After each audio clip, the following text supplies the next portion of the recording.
欢迎收看《这时刻》。中国过去一直担心的噩梦，它真的发生了。中国担心川普会当选总统，所以之前准备了10兆人民币来应应。但现在看这个态势，这个10兆可能只是小菜，可能只是起手式。未来对待川普，中国可能还有更艰难的压力在后面等着。为什么这样讲？我们看到川普今天从整个开票就一路的碾压他的对手贺锦丽，他现在不但是在选举人票赢了对手，他已经过了门槛，拿下了277票，甚至现在开票还在进行，有可能上看300张选举人票。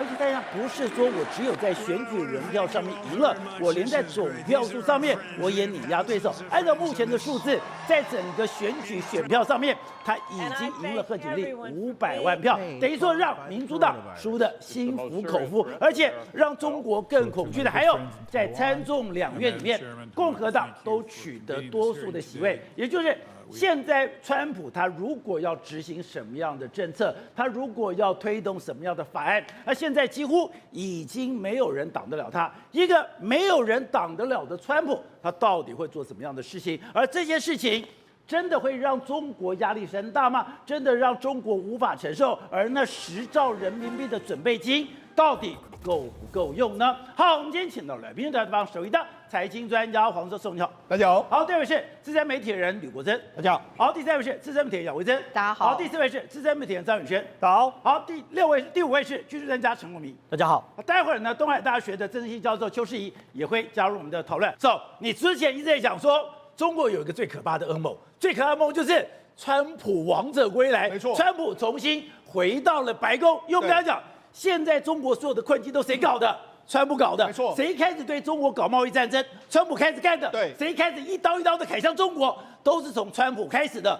川普当时落选就非常不爽，是你中国承诺我的你都没有达成，所以他对中国一直非常介意，对，一直怀恨在心。是，就没有想到他真的回来了，而且不但川普重回白宫的宝座，更可怕的是参众两院共和党都是多数党。而且今天晚上北京彻夜未眠。为什么这样讲？他们看到美国总统的这跟大选的结果之后，他们心都凉了半截了。有这么可怕吗？为什么？第一个，川普这次碾压式的赢过了这个贺锦丽，不但在选举人票大赢，他在普选票他也赢了500万票，所以民主党输得心服口服。那不只是这样，这次的美国的众议院跟参议院2个院呢，同时也被共和党拿下。所以也就是说，未来共和党要做什么？未来川普要做什么？没有人能够阻挡他，挡不了了，挡不了他，他要像个坦克会往前冲。那他这一次呢？他讲他最怀恨在心的在哪里？当然就是中国。所以他这次回来的时候，王者再临，他一定会对中国展开严重的报复，这是可想而知的。而且之前讲过。他有讲过几个在国际形势上面，是他说他要孤立中国，对，他要分化，他等于说我要切割中国跟俄罗斯。还有呢，你如果敢单干进到台湾的话，对，我要给你课100到200的关税。而且他在今天的胜选感言里面，他还嘲笑了中国。他说：“伊隆马斯克今天都还嘲笑伊隆马斯克火箭做得到，中国办得到吗？”他还酸，你就知道说他其实对中国是真的非常有恨意在心的。所以我觉得这一次他绝对会狠狠的修理中国。所以为什么我就说北京彻夜未眠？那人家问到这个中国外交部说：“那我们要不要打个电话恭贺这个美国的总统啊？”他说：“我们按照这个惯例办理吧。”以惯例办理，就只能这样说。所以他们现在也不知道该怎么办。我看到了。川普当选之后，各国竞相的赶快打电话，赶快发贺电。刚刚讲的，连泽伦斯基都说：“我们上次再见面非常的愉快，我非常希望能够跟你再见上一面。”对，连泽伦斯基都赶快表达意见了。对，你说中国，对，中国现在不敢表达任何想法。他们说按惯例办理，所以他们现在不知道该怎么办。好，那我们现在跟大家讲，这一次事实上这个川普真的，我觉得有点让大家超乎预期的这个大胜。好，为什么？因为事实上你看他在选举人票已经越过这个门槛不说，他主要在7大摇摆州，包括说像这个乔治亚州啦，包括说像北卡州啦、宾州啦、威斯康星州啦，还有密西根州啦，或是内华达州啦，或是亚利桑那州，7大摇摆州，他要不是赢，就是目前为止是领先。他有可能会最后结果是拿下这7大摇摆州，摇摆州全拿了。对，也就是说我自己本来的红州稳稳的拿下，是，而且我不但是稳稳的拿下，我还拉大跟对方的差距。对，结果我现在连摇摆州都赢了。他在这个中西部这几个地区呢，他拿到得票率1周的得票率60几个%啊。他赢的时候，他赢更多；输的话，他就输很少。所以呢，事实上他这次出现一个非常罕见，宝杰，我们刚才讲。这个大家仔细看这个数字，这说的是普选的数字。普选数字来说的话，它目前是6900万，然后对这个贺锦丽的6400万。过去他共和党的总统的当选人通常是这样，他赢得选举人票，对，但是普选票很少赢，也就是小布希赢高尔的时候，是刚刚讲的，我选举人票赢了，对，可是我的普选票输了。我今天的第一次川普赢了希拉瑞，对，也是一样，我的选举人票赢了，是，可是我的普选票输了，对。可是没有想到川普这次王者归来之后，他的选举人票是他的普选票，对，全部大赢。所以川普今天非常的开心。好，那除了这个之后，我跟大家讲几个，第一个，譬如说宾州。宾州大家都以为说，这个目前为止贺锦丽大概有机会赢，就没想到宾州的大城市，包括说像这个费城啦，还没想到川普没有输，就在乡下地方说开大赢，所以这次怎样？乡巴佬赢了城市佬，就是这样。乡巴佬赢城市，就乡巴佬他大举出来投票，然后赢了那些城市的这个城市佬。我在这次里面。你说乡巴佬中的乡巴佬，我有一个无法想象，是在整个美国有一个最神秘的艾米许人，是他们还过着中世纪的生活，是连他们都骑着马车，对，骑着马车出来支持川普，他们就住在宾州，艾米许人，对，所以我就说宾州的这个乡下人打败了城市人。那好，除了什么，民主党的大票仓在加州。加州来说，照理说过去加州一州啦，这个民主党都赢个好几百万，这次没有赢很多那另外还有什么？包括佛罗里达州。佛罗里达州，你知道过去几年前的时候，佛罗里达还是这个摇摆州，它现在已经彻底被翻。你知道上一次的这个川普是这个才赢一点点的，才赢大概51%多就你知道他得票率50%，这次拉到56%结果已经把这个州已经要彻底把它翻成红州。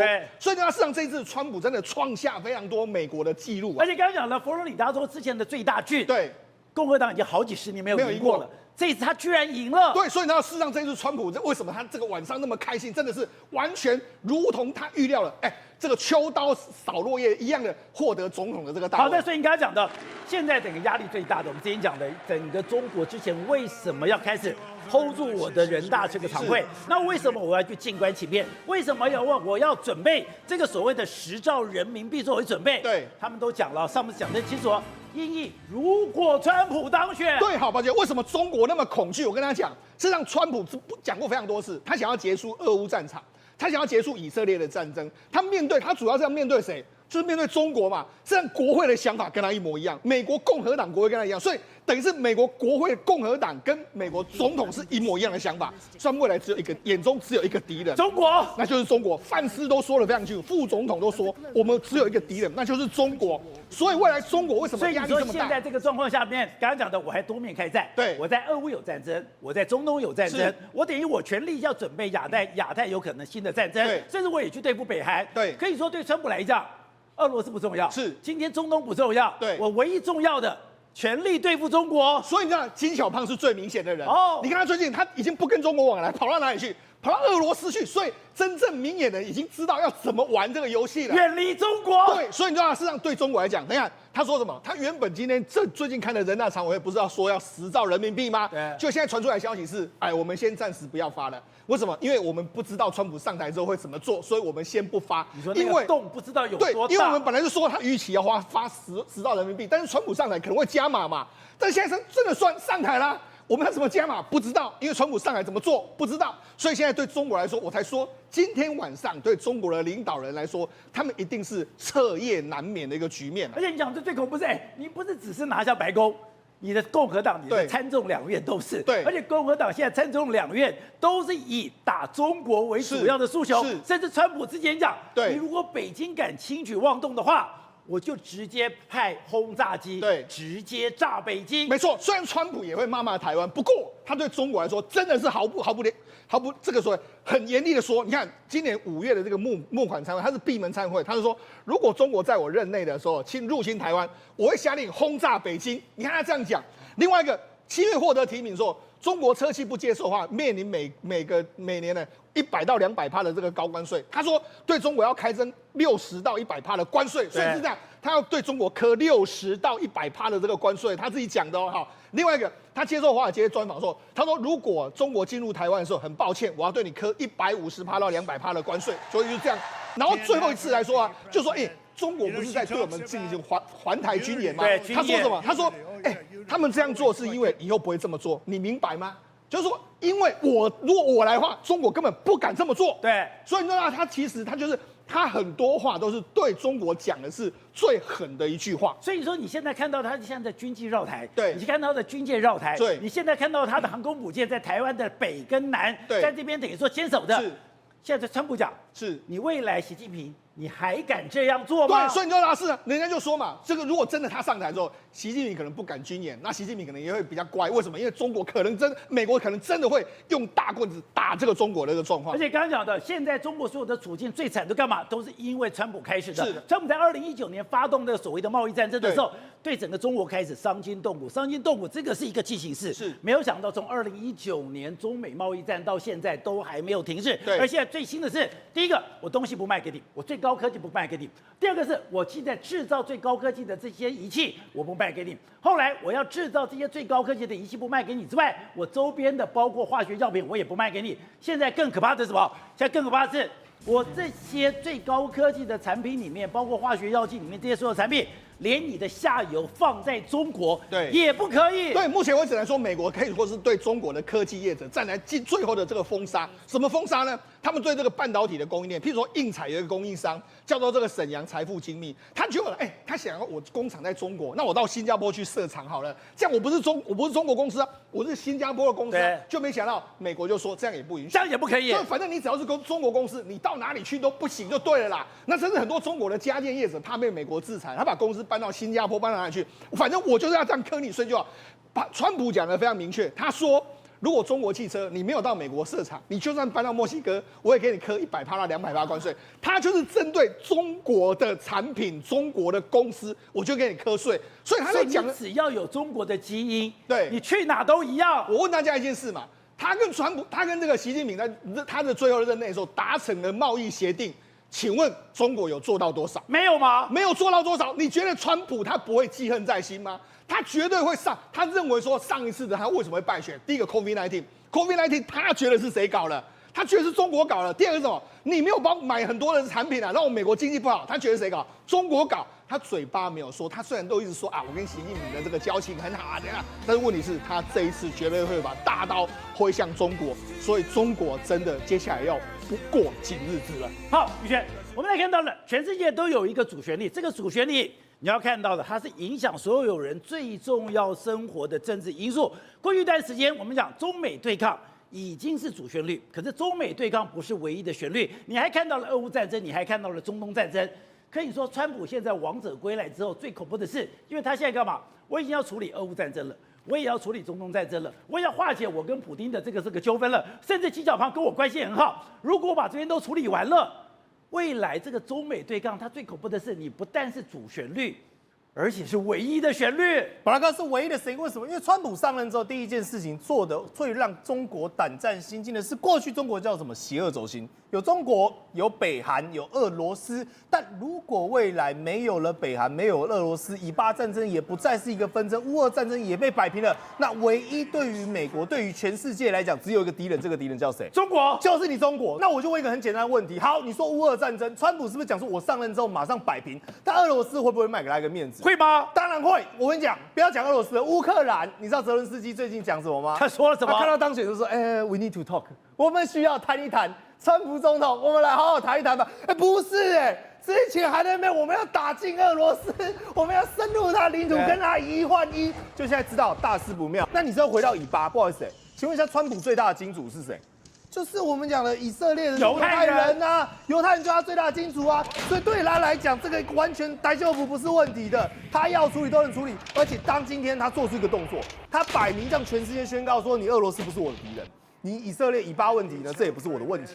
我现在眼中只看到一个叫中国，谁跟中国站上边，你就是他的邪恶好伙伴。那我就请问一下，俄罗斯这时候会不会撤走？会撤走。对嘛，他当然马上拉跑。所以说，金小胖现在开始远离中国，跑到俄罗斯，跟这个也有关系。当然也有关系啊，因为我跟你讲，各位局势在变化。你今天当你跟俄罗斯靠拢的时候，不好意思请问一下，你有得罪美国吗？也没有哦。现在的美俄关系之后会产生微妙的变化啊，对不对？川普跟俄罗斯之间的交情，跟我们讲的金正恩交情也不一定不好哦。所以当我这样把它作为非常区隔分离开来，我只要针对中国，你如果呢跟中国之间有经贸上的往来，我贸易壁垒绝对对你惩治。你对于中国呢相关的倾销，你有任何的往来，我也对你惩治。从军事上到经济上各个层面，川普都只讲一件事情：我只处理中国。所以这个情况之下，如果再跟他站上边，那你就变成跟倒霉鬼当朋友一样倒霉。好，国珍，这一期你看《商业周刊》的封面是“您要金元不要裤子，中国大练心”。为什么中国现在要大练心？就是我现在已经完全被美国为首的这些自由世界全部阻断我的来源了，我只有干嘛自己开始土法炼钢，重回井冈山，重新炼钢，我才有可能。但是你说你到了中国的状况，其实没有外界想象的好。现在真的美国有一种那种趁女须要你命的感觉。现在大家最担心的事情发生了，尤其是中国的台商，川普回来了，地表上最大的搬家跟大断料要发生了。什么叫大断料？是真的没有一个产品可以供应美国产品可以供应给中国，尤其是半导体产品。这是我去深圳的湾星展。列表有科林、科磊、美国这些业者，还有应用材料。结果你走到现场看，整个展位的西区看不到美国人，因为没有一家美国业者敢去参展。现在美国是下令所有的材料不准供应给中国，包括呢还要查到祖宗三代，你的资金的三代要查，产地要查三代，所以没有一个空间可以绕过来，所以会大。所以说深圳现在有一个晶片展，这个晶片展没有一家美国公司，当然。你有没有摊位？我故意弄了一个摊位，我也展现说，这样科林也来了啦，现在这些印材也来了，这些美国公司都来了。可是每个摊位都是空的，会大断料，因为材料都会被停掉，设备也会停掉，所以问题非常严重。因为美国是要查到你跑到新加坡也不行，所以科林、科磊、印材这些东西没有人敢去参展，没人敢去了参展，所以怎样？华为只能自己盖大傻逼。所以为什么叫做宁愿金元不要裤子？你没有一个材料你拿得到，因为川普回来了。现在所有人最担心的事情就是以后台湾的半导体业者或设备商，你如果敢去的话，很危险。因为川普在选前的时候说过一句话是什么？谁偷卖晶片让中国军队现代化了，那就是台湾。现在没有人敢干这件事情了，所以中国只能凭自己做。所以一开始是我 SMO 这些等于说极紫外光机不可以卖给中国，那接下来就是你现在要做极紫外光机的一些周边的产品，像科磊，对，像科林啦、印材啦，你不可以卖，包括日本的一些信越化学，你现在不可卖。现在更可怕的是，你这些信越化学，你这些所谓的科林，你这些所谓的印材，你连你的供应商都要跟中国切八段。对，你转到了新加坡，你转到了越南，转到别的地方，如果你再供应到中国去，一样，川普都要查到底。所以现在台商每天都在看的是美国的大选，谁选上，第一件事情发生的就叫大断料。材料全部会断掉，而且你也不敢卖，因为你会被美国惩罚。所以世芯今天涨停，因为世芯很乖嘛。所以为什么这件事情会这么严重？而且中国只能说怎样？自己慢慢搞，所以我们为什么叫大练心事？它有如回到毛泽东时代，只能自己搞，所以每个都对标啊，对标印材，科林、艾斯摩尔，对，只能全部自己做，而且再来会发生什么事？大搬家要发生的。什么叫大搬家会发生的？现在即便跑到墨西哥、跑到越南、跑到泰国的台商，每天要做什么事情？做的事情叫检查我的零组件有没有在中国做，或者是我还没有办法搬离中国了，我全部都要检查。为什么要做这个检查？你说我就算是离开中国，我就算跑到了墨西哥，跑到了越南，跑到泰国，我的供应链、我的产品不可以有中国的东西，完全不行。现在每天检查非常清楚了，就是说你到底有没有去，不然一旦被川普查到，就是200%的关税。所以现在所有的业者是，一旦川普选上，马上搬家。所以我说大断料之后就是大搬家，因为川普是非常狠的，不是25%，是接下来是200%。所以现在什么状况会发生？连苹果跟美国的家电厂现在都没有办法在中国制造。所以你说已经不是只有高科技厂，不是只有半导体厂，现在连家电厂都要跑了。所以我这次在中国的会做就看到做美国现在最夯的产品叫凌价的产品，它现在要求是怎样？如果川普选上，马上到泰国设厂，因为绝对受不了60%的关税。同时，今天苹果公司也宣布什么？要到印尼去设厂，要去印尼。以前苹果可能选择另外一个基地叫印度，现在他不得已，他一定要搬离中国，否则没有一个人能够受得了川普的60%跟200%的关税。大地表上最大的迁徙要发生的，就是川普这个，他回来就会发生。而且你说这次你特别到了上海去采访。上海我们都知道，过去它叫什么？叫做十里洋场。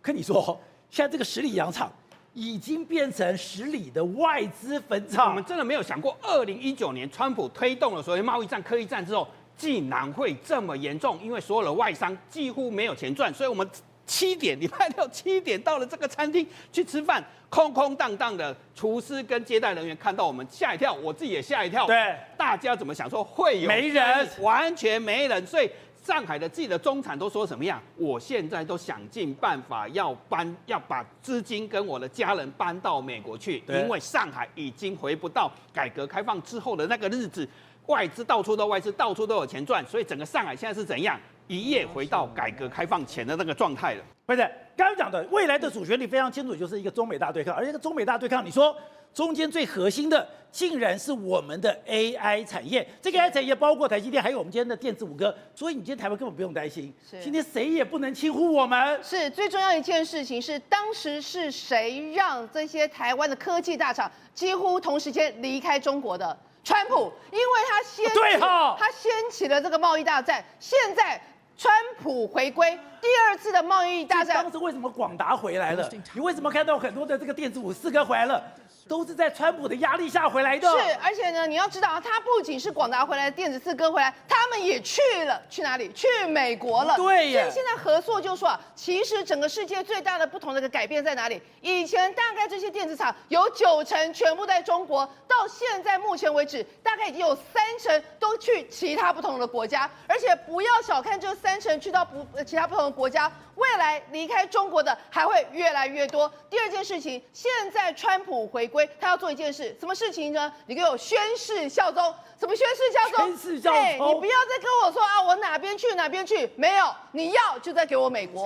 所以他现在告诉你啊，你要缴保护费啊，缴保护费是什么意思？你如果在台湾生产很多哦，那你用这种方式送到美国去的话，不好意思，你要缴保护费。可是如果你在我美国落地生根的话，跟我宣誓誓忠的情况之下，你就没有保护费的问题啊？为什么？因为你已经是变成我美积电了。所以现在川普回归最重要的，其实就是要这一些所谓的科技大厂2次表态。第1次表态是叫你们离开中国。第2次表态是叫你们全部把重心来到美国，那你不要说这是个川普，他好像感觉上这样子在讲了。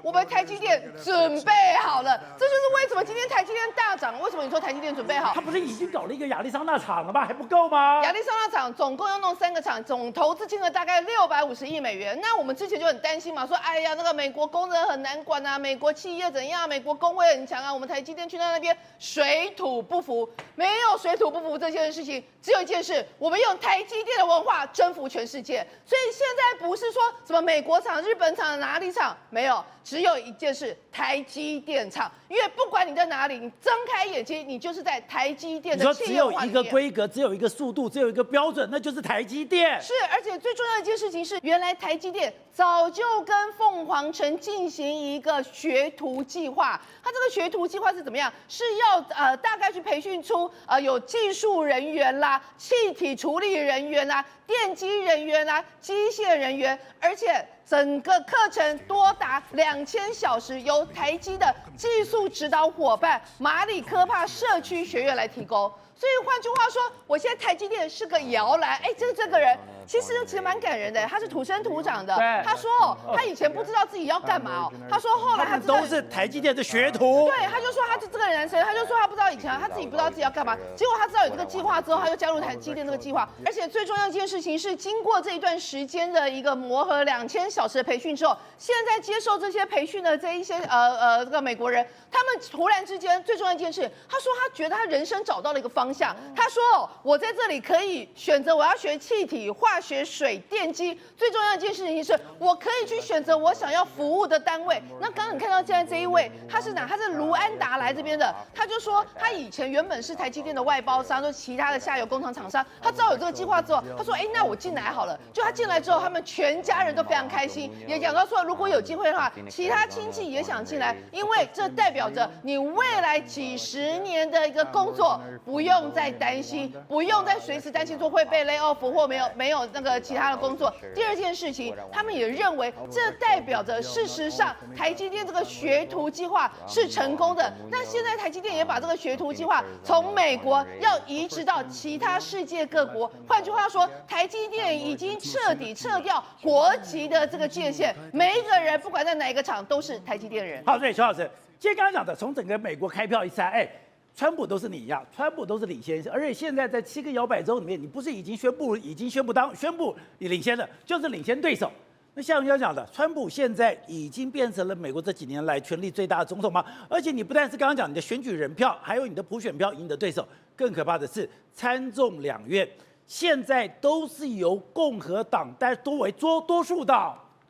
今天早上我在直播的时候，我们一开始开票的时候看到这个川普领先北卡然后领先乔治亚是比较不对劲。那北卡基本上来讲，我觉得不会太意外。他想说应该可以等一下。为什么乔治亚不对劲？因为乔治亚基本上这一次也是蛮多蠢蠢欲动，传出说那个华人的选民或者说川普讲到这个那惹怒到波多黎各这些的，有可能让乔治亚有可能去支持贺锦丽，又加上女生的投票。可是后来发现乔治亚也是翻红了那慢慢的到中午的时候，想说应该会等到下午或晚上，结果呢，这个南卡啦、佛罗里达啦，这个所谓的太阳带一一的翻红。太阳带。那我们想说，那这个就有点问题，对贺锦丽来讲就越来越麻烦了。没想到后来就整个就囊括了那根据美国现在媒体的报道，因为我们看到那个上面写277，那不是最后的票，他们大概预估说最后的票大概会落到304跟306。我刚刚算了一下，如果说刚刚宾州呢，川普已经宣布拿下了，那至少是306票。好，重点在这边，这一次川普刚刚前面世聪有提到说，